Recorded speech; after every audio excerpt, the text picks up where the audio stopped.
네, 안녕하세요.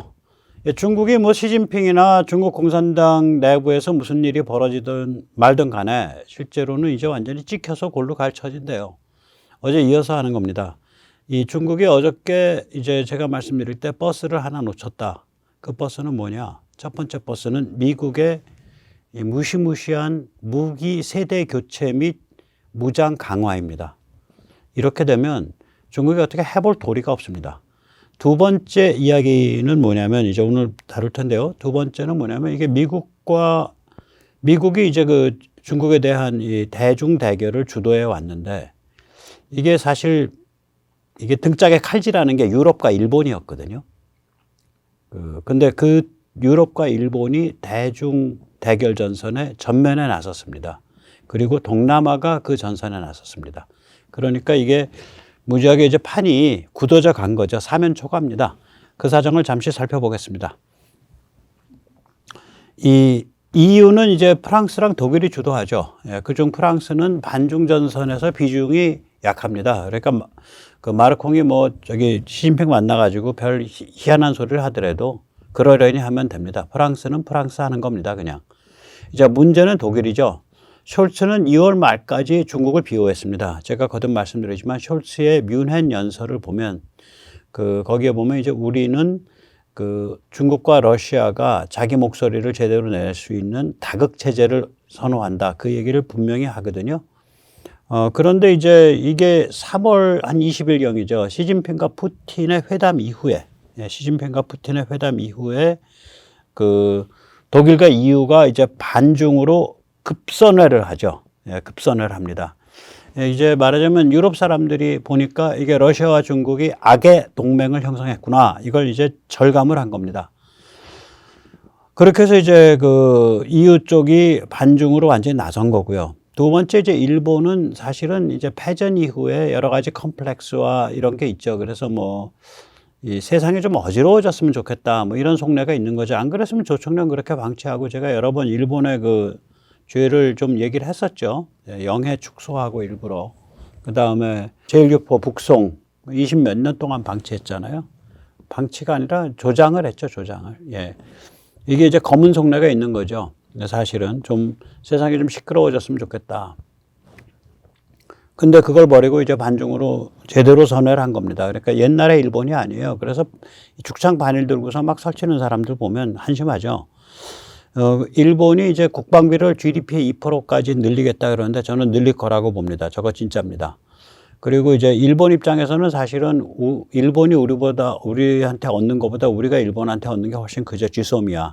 예, 군사정보보호협정. 그걸 통해서 한국의 미사일 정보를 일본이 실시간으로 제공을 해야죠. 그게 이제 일본이 우리보다 한 6배 정도 많거든요. 위성의 숫자가.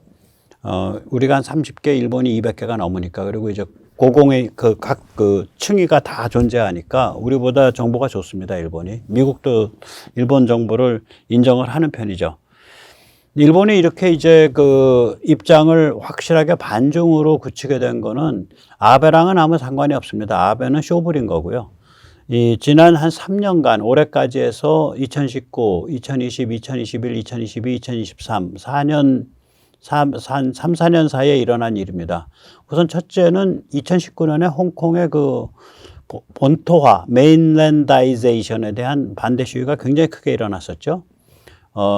그러고 나서, 그러니까 이거 홍콩을 저렇게까지 본토화 시킨단 말이야. 일본이 쇼크를 많이 먹죠. 왜 그러냐면 일본이 원래 중국에 들어갈 때 홍콩을 통해서 많이 들어갔어요.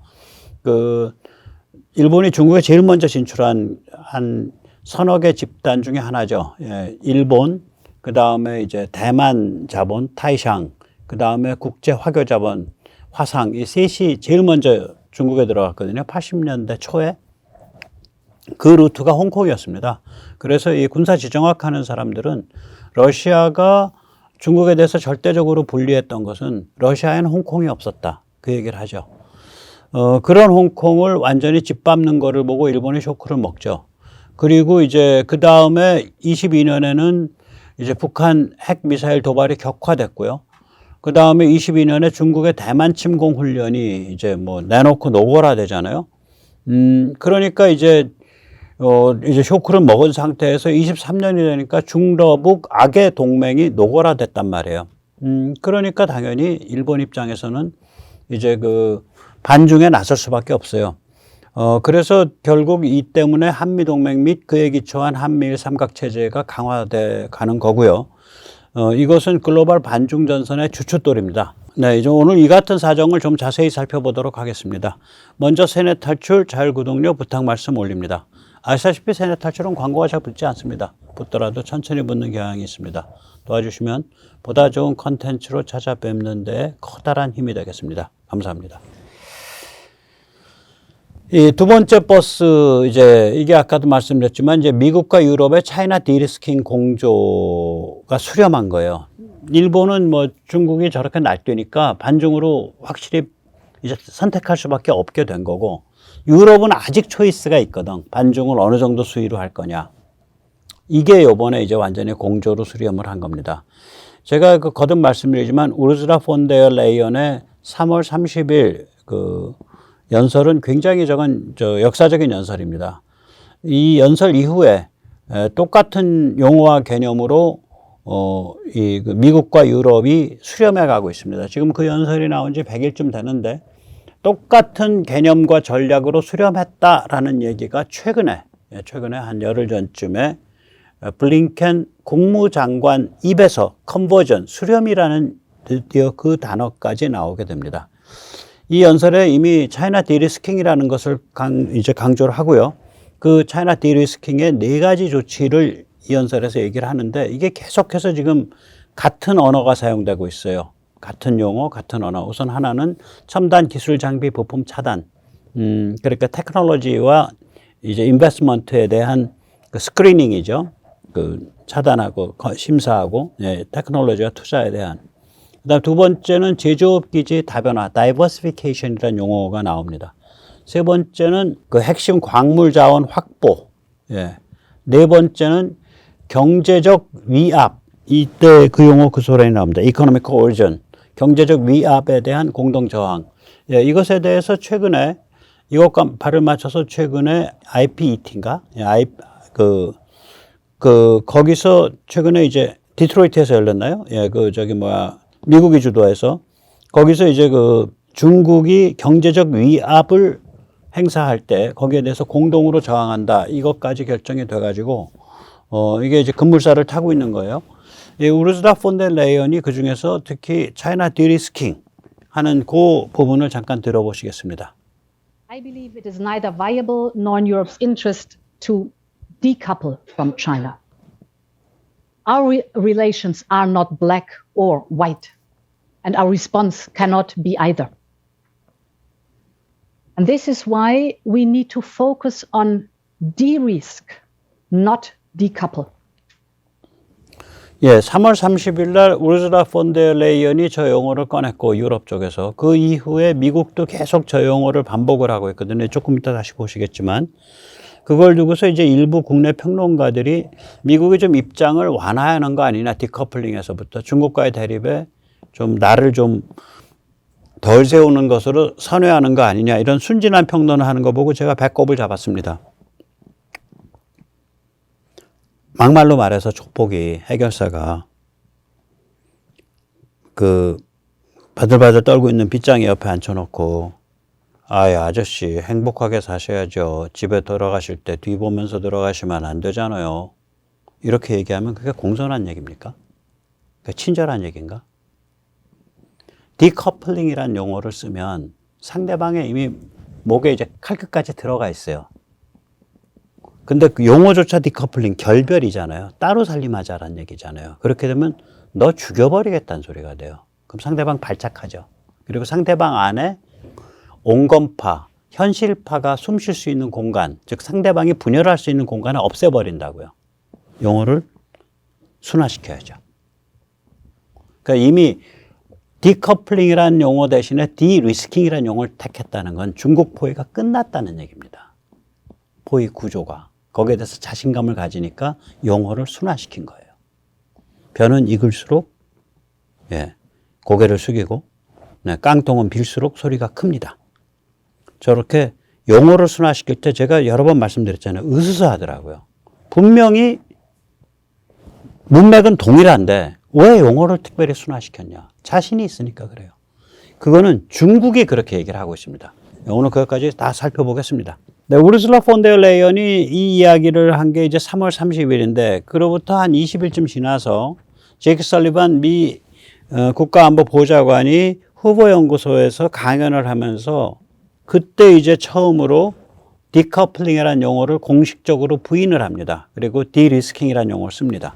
백모가 망했죠. 네, 전 세계에서 디커플링이라는 용어 제일 먼저 쓴 게 전데. They are not, as Beijing says, a technology blockade. They are not targeting emerging economies. They are focused on a narrow slice of technology and a small number of countries intent on challenging us militarily. A word on China more broadly. As President von der Leyen put it recently, we are for de-risking and diversifying, not decoupling.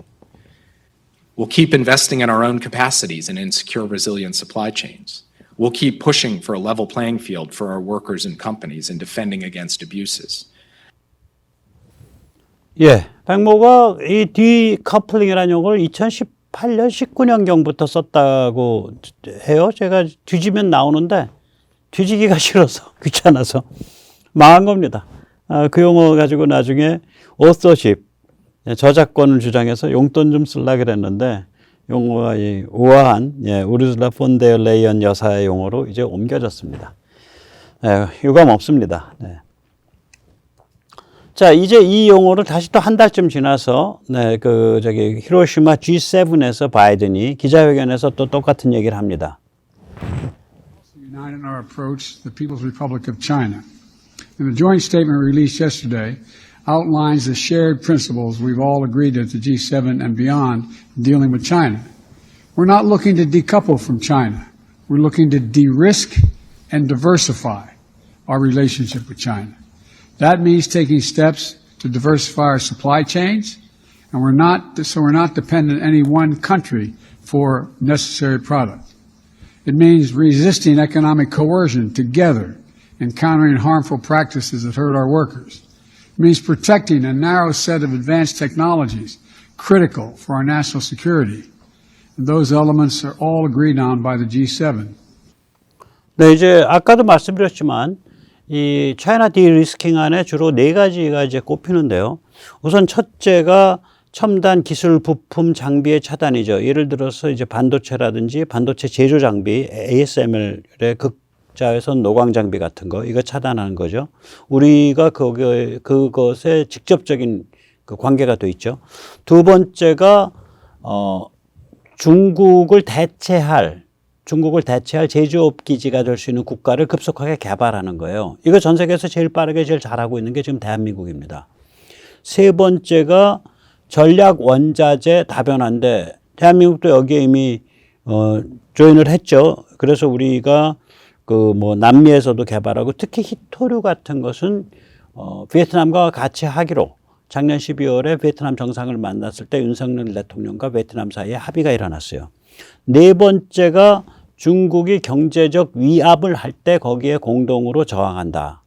우리랑 직결돼 있죠. 이번에 싱하이밍 같은 거 이제 번져가지고 만약에 중국이 우리한테 부당한 경제적인 그런 위압을 노골화시키면은 우리가 공동으로 저항할 수 있죠.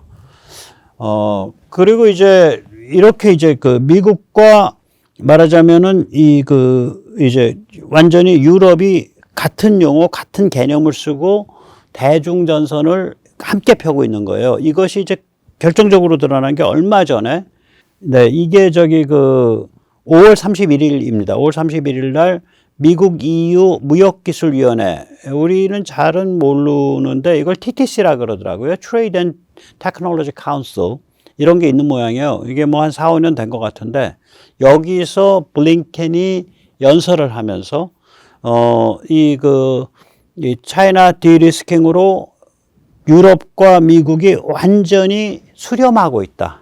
전략과 관점과 수순이 수렴하고 있다. 이 얘기를 합니다. 수렴이라는 얘기, 컨버전스라는 용어를 쓰고 있습니다. 한번 들어보세요.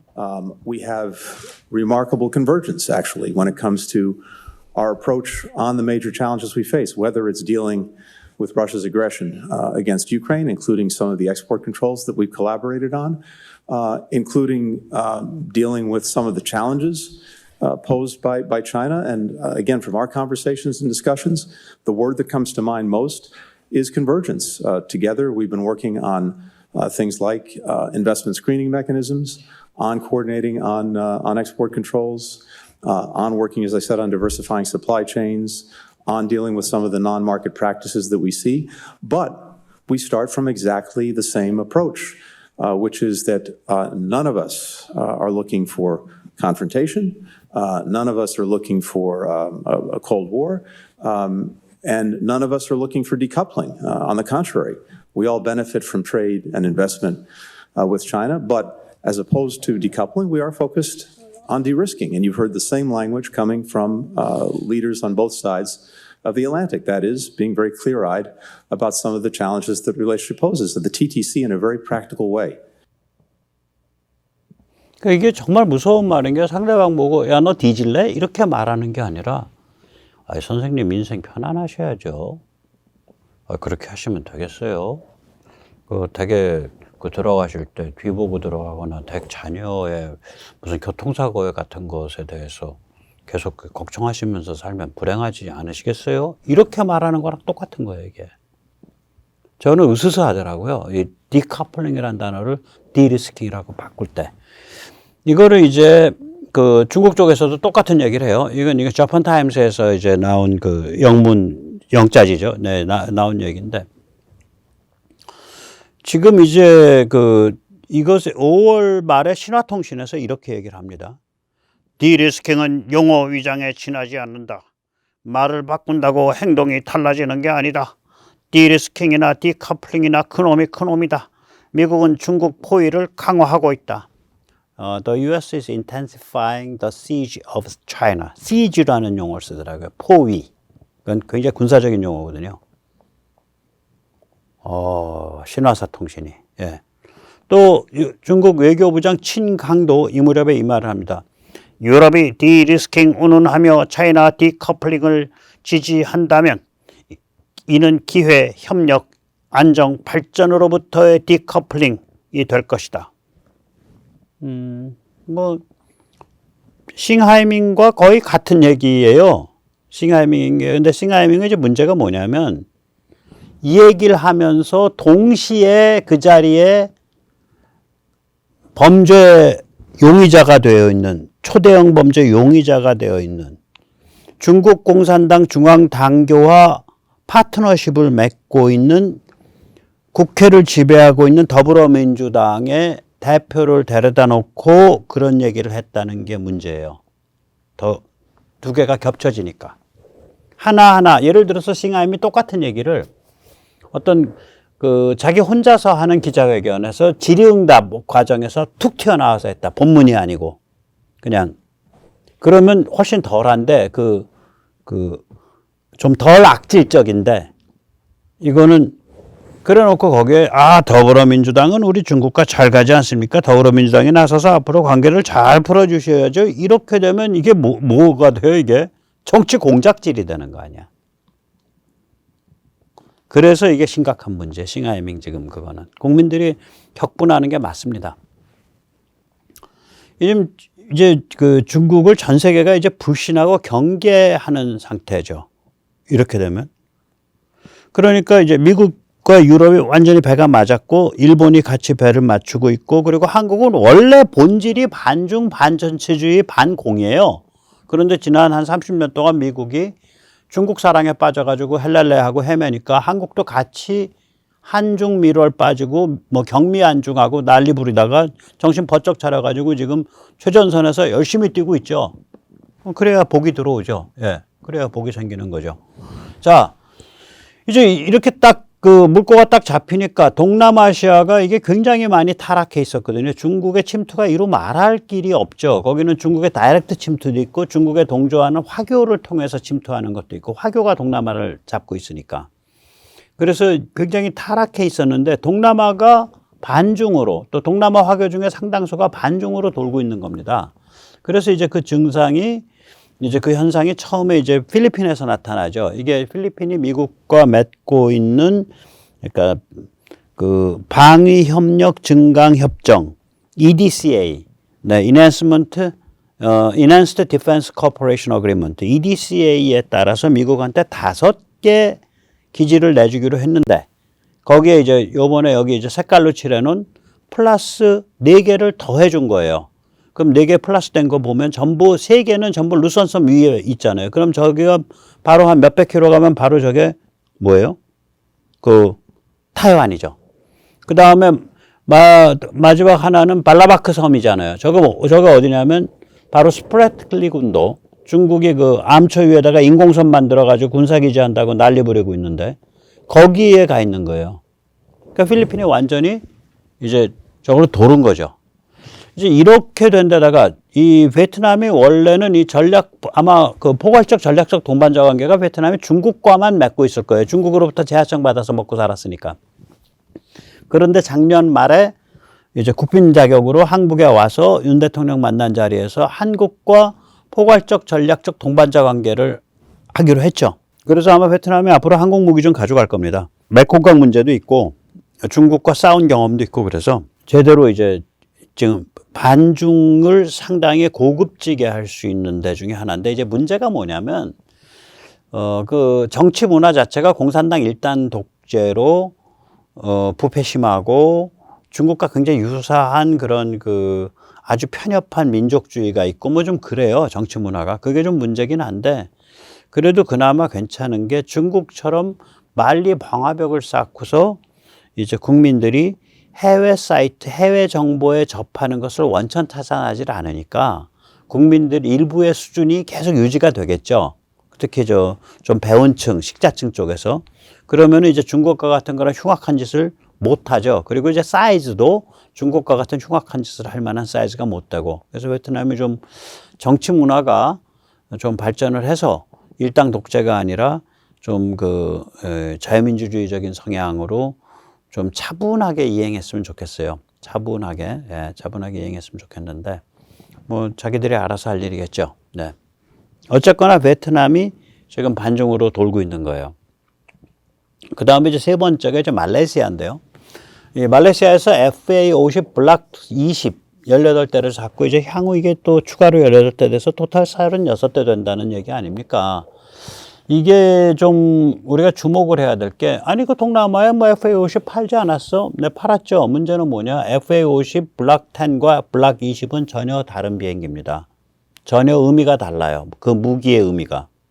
같은 FA50이지만 블락 20이 되는 순간 일단 시계외 공중전 능력 BVR이라 그러죠. Beyond Visual Range. 그러니까 눈으로 볼 수 있는 걸 넘어서서 그 뜻이죠. 이거가 된다는 얘기는 뭐냐면은 레이더가 강화되고 에이사 레이더로 그 다음에 중거리 공대공 미사일이 딸려 들어갈 수 있다는 얘기죠. 뭐 암람 같은 거, 또 앞으로 한국에서 개발되는 거, 미티어 같은 거. 두 번째는 항속이 연장돼요. 공중교부와 대형 연료탱크. 세 번째는 지상 수상 목표를 정확하게 타겟팅할 수 있는 거. 스나이퍼 포드죠. 이제 스나이퍼 포드는 타겟팅이 문제가 아니라 그걸 유도할 수 있는 기능이 있는 거예요. 그 목표에다 대고. 그 다음 네 번째는 이제 각종 미사일이나 유도폭탄 이것이 계속 확대된다고요. 이게 한국이 지금 방산이 급속도로 발전하니까 한국이 자체 미사일들을 막 만들어가지고 붙이려고 덤벼들잖아요. 그럼 이게 뭘로 번지게 되냐면 한국에 그런 초이스가 있기 때문에 미국 입장에서도 미사일들을 풀어줄 수밖에 없어요. 그러니까 미국과 안 팔면 한국제 암람 비슷한 거 다를 거고 한국제 미티어 비슷한 거 다를 텐데 뭐 어차피 쟤를 막을 수 없는데 하고 미국이 풀어준다고요.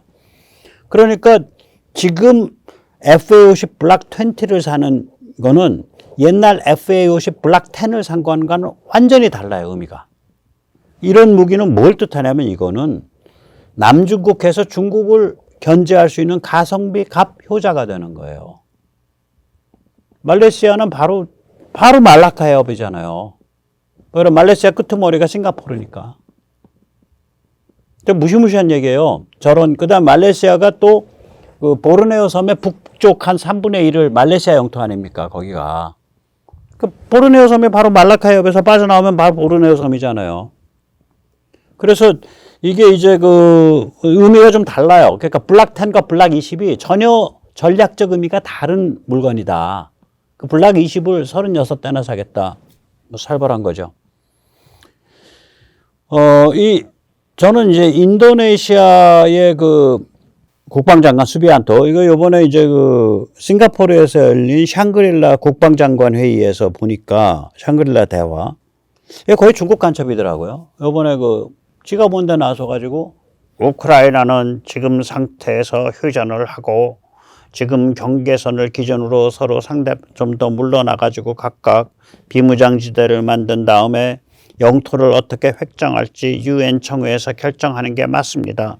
시 건방진, 그 중국과 러시아가 원하는 얘기거든. 왜냐면 유엔 청회를 흔들 수 있다고 생각하니까. 그러니까 한국 무기에 대해서 브레이크 거는 거예요. 그리고 그 유럽에서 제일 넋 빠진 짓 하고 있는 프랑스랑 같이 놀아서 라팔들이 온다 그러고. 이게 왜 그러냐면 이제 한국 무기는 그냥 무기가 아니라 거기에 뒤에 그림자가 어른거린다고. 이건 나토랑 함께 하는 거고 미국과 함께 하는 거고 반중전선에 같이 하거나 찬성하는 거다. 이런 그 의미가 거기에 박혀 있다고요. 레이블이. 그러니까 인도네시아 조금 좀 수비아토 같은 사람을 좀 정리를, 이제 저 사람 정리될 겁니다. 네, 이제 대선에 나온다 그러니까. 근데 대선에서 그렇게 인기가 없어요. 정리가 되고 그 계열들이 좀 정리가 돼야 좀 정신을 차릴 것 같다고 저는 생각을 합니다. 이걸 이제 조금 더 이제 확대해서 보면, 예, 중국은 이제 완벽히 포위되어 있죠. 그리고 이 포위망은 점점 더 옥죄어 갑니다. 한국, 미국, 일본, 유럽이 핵심이죠. 특히 이제 한미동맹과 한미일 삼각체제가 이 중국 포위망의 주춧돌이죠. 일단 미군이 한일 양국에 있는 미군만 한 7만 이상 되죠. 두 개 합치면 7만 명이 넘죠. 일본이 거의 5만 명 되고 우리가 2만 5천 명이니까. 뿐만 아니죠. 미국이 괌, 하와이, 알래스카, 그리고 미국 본토의 서부 쪽에 있는 게 곧바로 이게 다 인도태평양 전력이잖아요. 그리고 이쪽으로 많이 옮겨올 거라고요. 유럽이 강화되고 나면. 그리고 이제 한국군이 55만, 일본 자위대가 25만인데, 일본이 GDP 2%까지 올리게 되면 저게 이제 무시무시한 금액이 되는 거죠. 그리고 또한 인도와 호주라는 강력한 별동대가 있죠. 인도는 아대륙이고 호주는 대륙이고, 인구는 물론 인도가 훨씬 많고. 자, 여기에다가 탈중국 과정을 밟고 있는 동남아시아. 저는 필리핀, 베트남, 말레이시아, 타일랜드가 선두에 설 거라고 봅니다. 그리고 인도네시아는 끝까지 좀 헤매게 될 거다. 탈중국 과정을 밟고 있는 동남아시아. 이렇게까지 딱 확고가 짜인 거라서 이거는 중국이 완전히 포위당한 거예요. 그러니까 중국 그 신화사 통신이 울부짖은 거. 예. 너희가 말이야, 디커플링이라는 용어를 디리스킹으로 바꿨지만 너희 지금 하는 거 보니까 하루하루 미국 말이지 너희가 우리를 포위를 더 강화하고 있잖아 라고 얘기하는 게 맞습니다. 모든 비명은 진실을 담고 있습니다. 악당의 비명 역시 마찬가지입니다. 오늘 여기까지 모시겠습니다. 감사합니다.